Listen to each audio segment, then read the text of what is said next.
Pelaksanaan Perintah Kawalan Pergerakan PKP selama 14 hari bagi menangani penularan COVID-19 memberi kesan kepada ekonomi negara. Kerajaan menganggarkan kerugian keseluruhan dalam sektor pelancongan mulai Januari hingga Februari 2020 sebanyak 3.37 bilion ringgit. Menurut Perdana Menteri Yang Amat Berhormat Tan Sri Muhyiddin Yassin, penularan COVID-19 menyebabkan pakej pelancongan dibatalkan dan menjejaskan mereka yang bekerja dengan syarikat penerbangan serta perhotelan. Susulan penularan COVID-19 di 140 negara di seluruh dunia, Kementerian Pelancongan, Seni dan Budaya telah membatalkan kempen Tahun Melawat Malaysia 2020.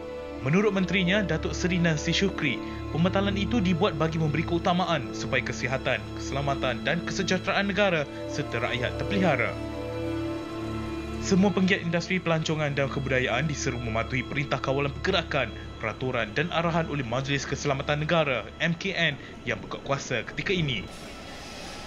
Selain pelancongan dan penerbangan, sektor lain yang terjejas teruk ialah perusahaan kecil dan sederhana serta perniagaan perejitan. Terdapat kekesaran daripada rakyat apabila perniagaan terpaksa ditutup dan aktiviti perniagaan tidak dapat dilaksanakan. Sementara itu, prestasi pasaran petroleum minyak mentah dunia merosot di bawah $30 Amerika setong, terburuk dalam 18 tahun pasaran minyak global. Ia memberi kesan kepada ekonomi negara kerana Malaysia antara pengeksport minyak dunia. Dalam masa yang sama, pasaran bursa saham di seluruh dunia mengalami situasi sukar dan penyusutan berikutan kebimbangan pandemik COVID-19.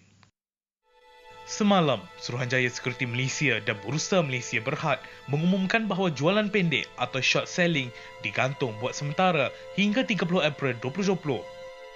Pergantungan ini diperkenalkan sebagai sebahagian daripada langkah-langkah proaktif untuk mengurangkan potensi risiko yang timbul daripada ketidaktentuan yang sengit dari ketidakpastian pasaran global. Dalam suasana getir yang dihadapi ketika ini, kerajaan melaksanakan rangsangan ekonomi baharu untuk menghadapi cabaran sepanjang tempoh sekatan kawalan pergerakan dilaksanakan. Kerajaan akan memastikan pakej rangsangan ekonomi yang diumumkan akan dipantau pelaksanaannya supaya kesannya akan dapat dirasai oleh semua rakyat. Pelbagai usaha dilaksanakan merangkumi kerajaan pusat dan negeri dalam membantu mereka yang terjejas, terutama peniaga kecil yang mengalami masalah kewangan sepanjang tempoh Perintah Kawalan Pergerakan. Baru-baru ini, Majlis Tindakan Ekonomi memutuskan beberapa inisiatif.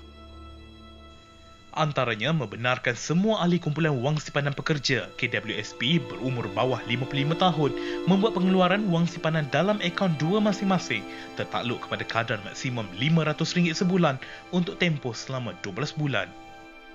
Permohonan yang boleh dibuat bermula 1 April membenarkan 12 juta ahli KWSP mengeluarkan simpanan berjumlah RM40 bilion. Pengeluaran wang dari KWSP ini dapat meringankan beban dan mereka perlu faham situasi yang dialami negara dalam tempoh pelaksanaan Perintah Kawalan Pergerakan bagi menangani penularan wabak maut ini. Jika isu pandemik ini dapat dikawal dan diselesaikan lebih awal, negara dapat keluar dari kemelut wabak COVID-19.